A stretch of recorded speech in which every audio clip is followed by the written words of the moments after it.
India Live, India's voice to the world. This is Deepika. Coming up in the next 30 minutes. Israel conducts fresh strikes on Beirut's southern suburbs and calls on residents to evacuate immediately.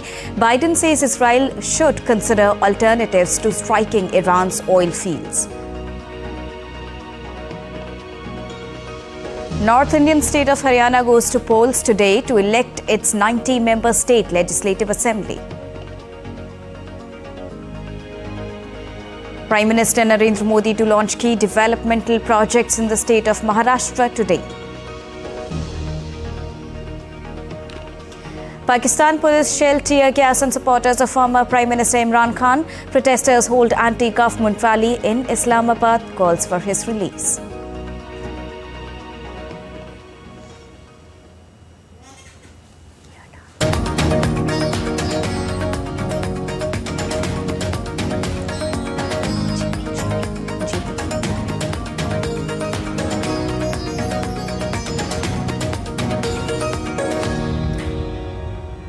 So those were the top headlines of the morning, and to begin with the top story. A series of explosions were heard in the early hours of Saturday over Beirut's southern suburbs. The strikes came after the Israeli military issued 3 alerts for the residents of the area to immediately evacuate. The first alert called on the residents specifically present in a building in Burj Al Parajna neighborhood. The second alert mentioned those present in a building in Shaufat district, while the third alert mentioned buildings in the areas of Burj Al Parajna and Harith Reik.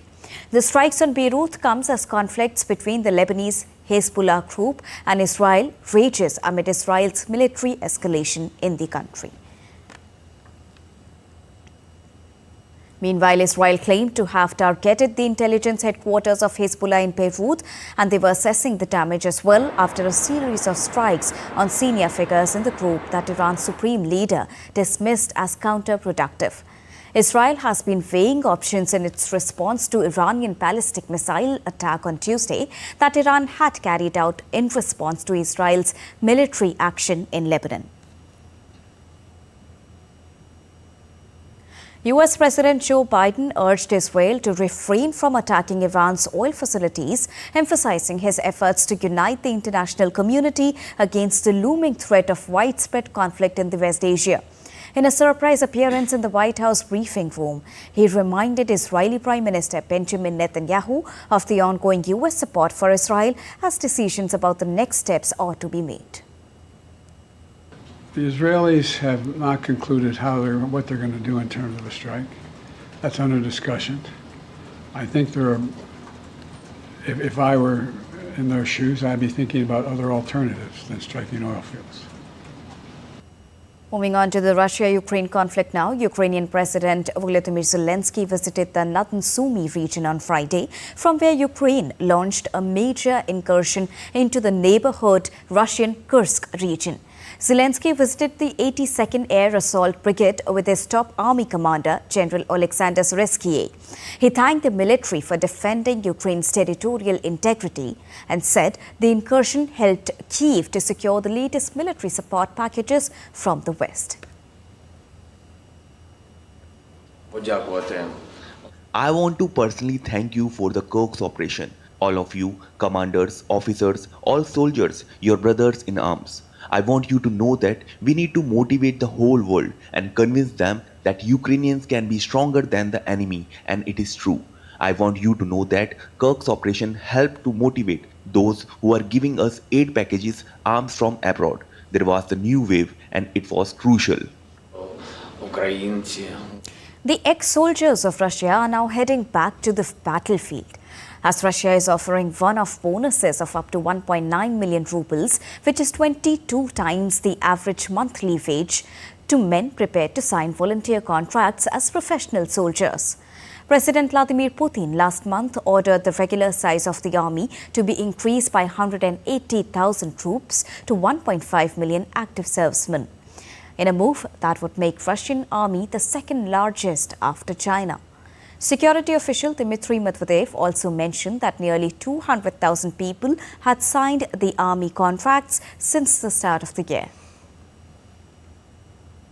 An employee at the Russia-controlled Zaporizhzhia nuclear power plant in southern Ukraine was killed in a car bomb attack on Friday.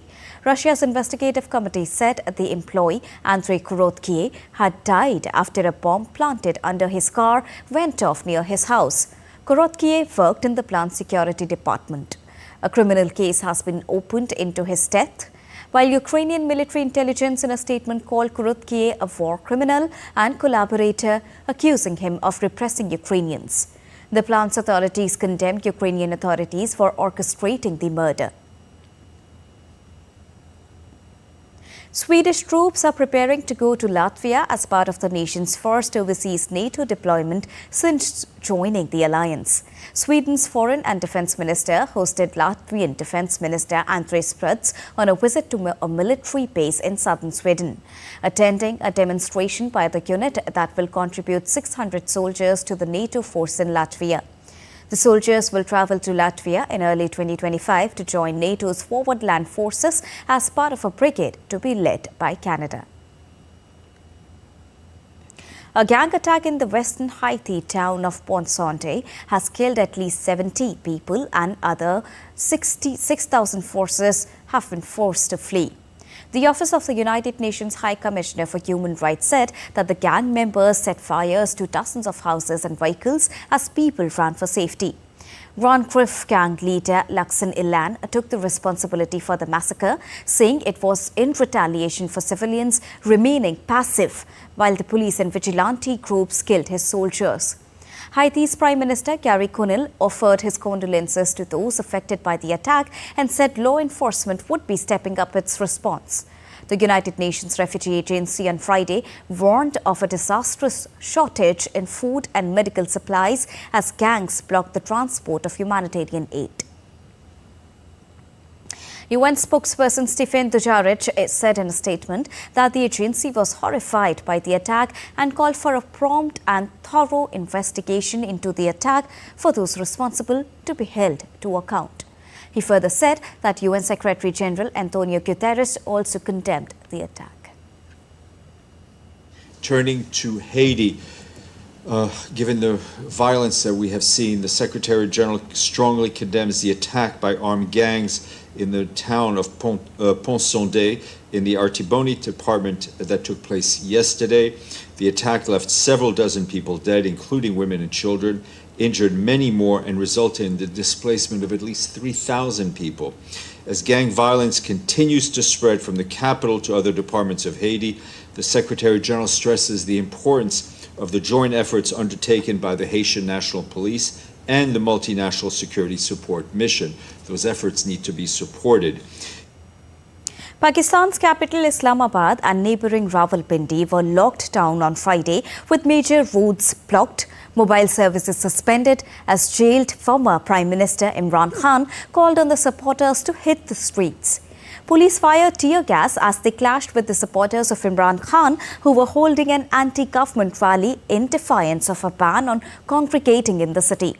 The authorities sealed off Islamabad and blocked cell phone services to prevent the gathering, with the city on high alert in the lead up to a series of high-level diplomatic events, including a visit from the Indian Foreign Minister.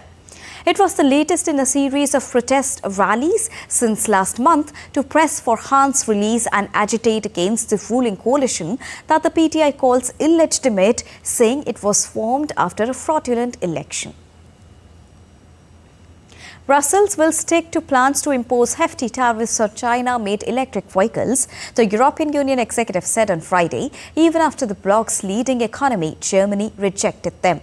The proposed duties on Chinese-built EVs of up to 45% would cost the car makers billions of extra dollars to bring cars into the bloc and are set to be imposed from next month for 5 years. The Commission has said they would counter what it sees as unfair Chinese subsidies after a year-long anti-subsidy investigation, but it also said on Friday it would continue talks with Beijing. As US presidential polls come near, candidates are making new commitments and new accusations against their rivals, making the campaign targeted and pinpointed to fool the respective electorate. In her Michigan rally on Friday, Democratic presidential candidate Kamala Harris praised the role of the worker unions and tried to woo the middle class, vowing to work for them. She also accused her rival, Donald Trump, for not caring for jobs at all. America lost nearly 200,000 manufacturing jobs when he was president, including tens of thousands of jobs in Michigan.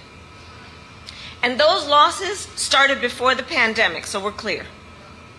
Making Donald Trump one of the biggest losers of manufacturing jobs in American history. The former president and Republican candidate Donald Trump was also on his campaign trip on Friday. He also targeted his speech in Georgia to accuse Democratic Biden administration of misappropriation of the funds. It's been a terrible response from the White House. They're missing $1 billion that was used for another purpose, and nobody's seen anything like that. No, from that standpoint, it's been terrible. U.S. President Joe Biden stated on Friday that the country must address the damages caused by Hurricane Helene across several states. He said that it's going to cost a lot of money and probably have to ask the Congress for more money for Helene recovery. Simple fact is we've gone from economy in crisis to literally having the strongest economy in the world. And but we've got more work to do. We've got more work to do to deal with the things I've just mentioned, and we're going to have to deal with unforeseen cost of what this hurricane is going to cost. It's going to cost a lot of money, and I'm going to probably have to ask the Congress before we leave for more money to deal with some of those problems. Meanwhile, former President Donald Trump criticized the White House response to Hurricane Helene as terrible. Previously, Trump has claimed that aid intended for flood-ravaged North Carolina was being spent on people that should not be in our country. Our hearts break for the more than 200 American families who have lost their lives already. Officially 200, and that number, unfortunately, is going to be going up. It's one of the deadliest storms in American history.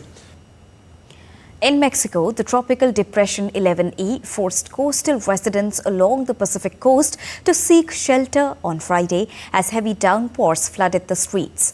The residents of Chuchitan State of Oaxaca State waited for the floodwaters to recede as to resume their activities. The Mexican Weather Agency forecasted 11E to bring torrential rains between 150 to 250 millimeters on Friday. The Mexican Pacific coast has experienced 10 tropical cyclones this season, including 2 major hurricanes as well. Now, southern Taiwan worked on Friday to clear up damage from flooding and high winds after Typhoon Krathon slammed into a major port city, while most of the rest of the island resumed work and financial markets reopened.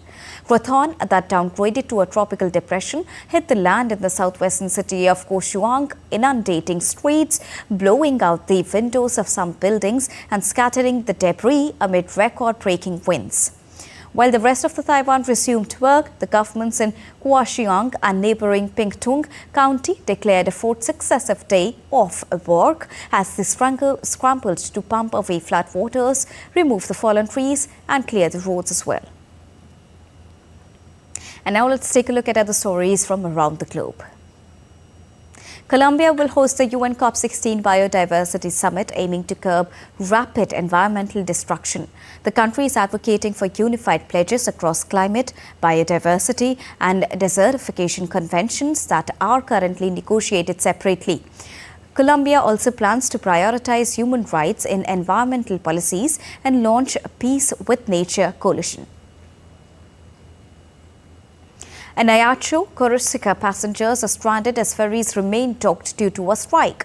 The protest centers on the future management of the island's ports and the airports. The strike has disrupted travel, leaving many without transport options. The Hong Kong-China International Tattoo Exhibition is back for its second year, running from the 4th of October till the 6th of it.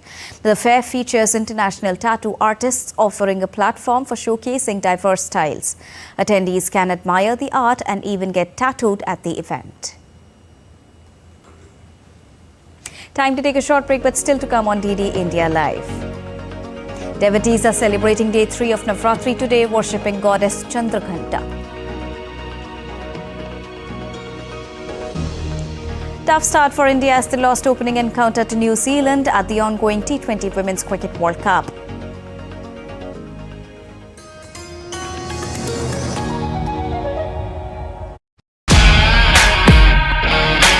This is a golden era of the Indian chess with both the men's and women's team winning gold at the Olympiad. What do you think is driving this incredible success for Indian chess on the global stage right now? Some level it was always bound to happen, and India has come very close in some Olympiads, and then they unfortunately couldn't get the gold medal, but this year I think was the golden year and we managed to get it. How you maintain your focus, your composure during the tournament? Just try to focus on one thing at a time, helps me get into the groove, get into the mode. Focusing on the current moment really helps.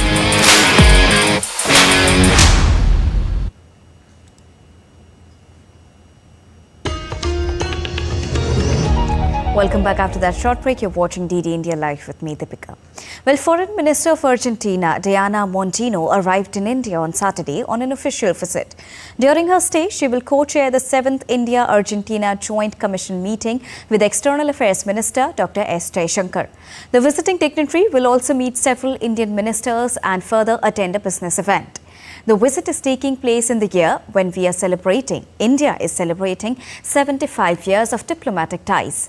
It will not only provide an opportunity to review the entire gamut of bilateral relations, but also an opportunity to discuss ways to further deepen and widen the India-Argentina strategic partnership. India's External Affairs Minister Dr. S. Jaishankar was on a day-long visit to Sri Lanka on Friday. During his visit, Dr. Jaishankar met with country's newly elected leadership and congratulated them for their new responsibilities. Dr. Jaishankar called on the President Anura Kumara Dissanayake. Both the leaders discussed ways to deepen the ongoing cooperation and strengthen India-Sri Lanka ties for the benefit of people of the two countries along with the region. The Indian minister also met Sri Lanka's Prime Minister Dr. Harini Amarasuriya. He discussed digital public infrastructure, training and capacity building with the Prime Minister. Earlier, Dr. S. Jaishankar also held wide-ranging talks and reviewed various dimensions of India-Sri Lanka partnership with his counterpart Vijta Herath. India's External Affairs Minister assured him of India's continued support to Sri Lanka's economic rebuilding. Dr. Jaishankar met former President of Sri Lanka, Ranil Wickremesinghe, and thanked him for his efforts in advancing the ties between the two countries in the last 2 years. Dr. Jaishankar also interacted with Sri Lanka's leader of opposition, Sajith Premadasa, and appreciated his continued support for India-Sri Lanka relationship. The North Indian state of Haryana goes to polls today to elect its 90-member state legislative assembly. Elaborate arrangements have been made for the smooth conduct of the polling. The voting, which began at 7 a.m. according to Indian Standard Time, will continue till 6 p.m. local time to decide the fate of 1,031 candidates. Over 2.03 crore voters in the state will be able to exercise their franchise in the 15th Haryana Legislative Assembly elections. The counting of the votes will be held on the 8th of October, with the election results being declared on the same day. Prime Minister Narendra Modi will visit Pohra Devi Shrine in Washim district of the Western Indian state of Maharashtra on Saturday. DD India correspondent Yogesh Sheetal tells us more about it. Take a look. Prime Minister Narendra Modi will travel to Washim and perform darshan at Jagdamba Mata Temple in Pohra Devi. The PM will also pay tribute to samadhis of Sant Sevalal Maharaj and Sant Ramrao Maharaj in Washim. Prime Minister will also inaugurate the Banjara Virasat Museum, celebrating the rich heritage of the Banjara community in Maharashtra. Pohra Devi Shrine is of great religious significance for Banjara community, and it is believed that this is the Kashi of Banjaras. Narendra Modi has always been close to this community even before he took charge as the Prime Minister of India. Pohra Devi, located at Manora Tehsil of Washim, is considered to be the most sacred shrine of the Banjara community. Prime Minister will also hold a mega rally In line with his commitment to empower farmers, the PM will disperse 18th installment of the PM Kisan Samman Nidhi, worth about 20,000 crore rupees to around 9.4 crore farmers.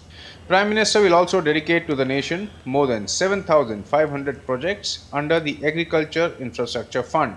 Further, Prime Minister will dedicate 5 solar parks with a total capacity of 19 megawatts across Maharashtra under the Mukhyamantri Saur Krishi Vahini Yojana 2.0.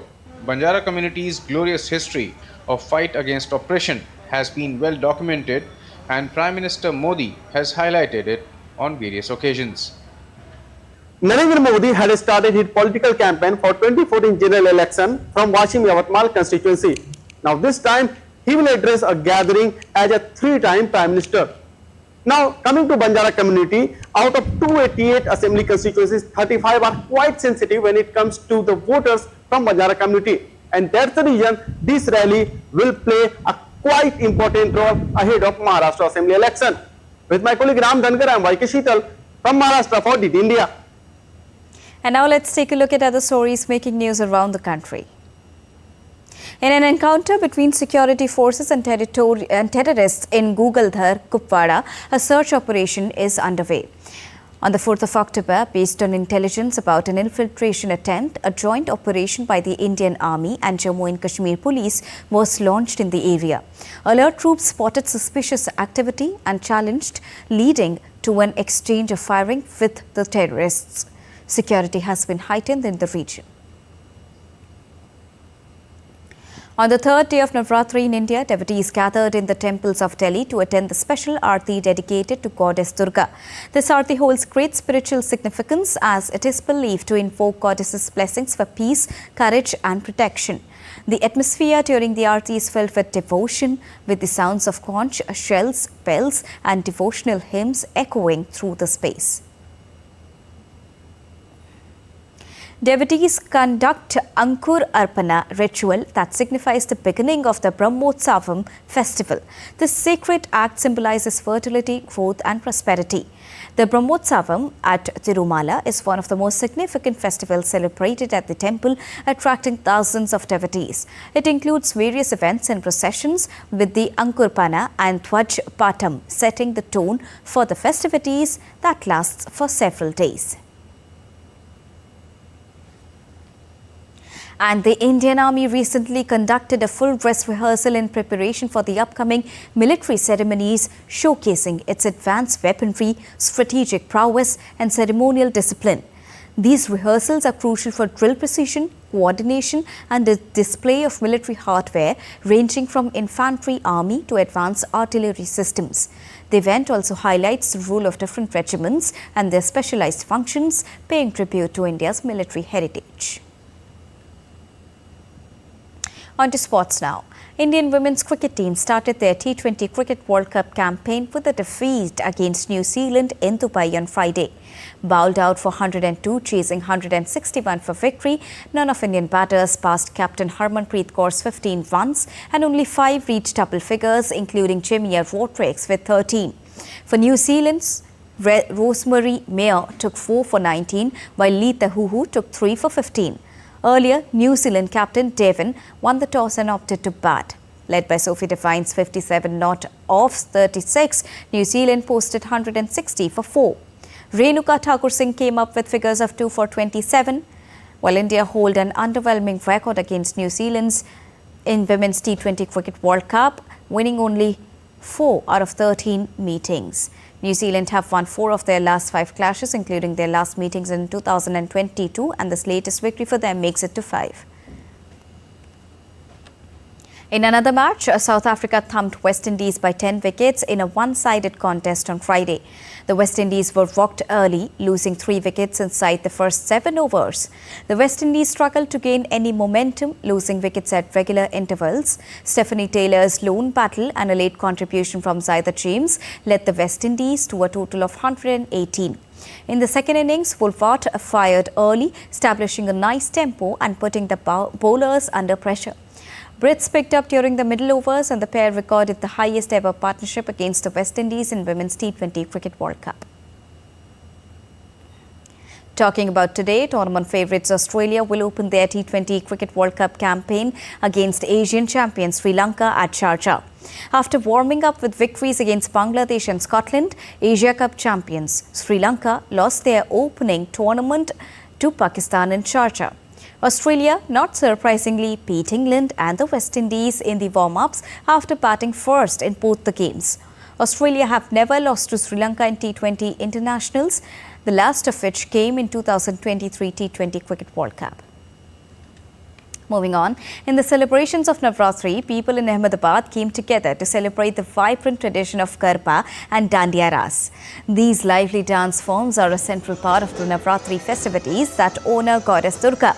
This communal celebration is marked by joy, devotion and beginning of festive fervour across India.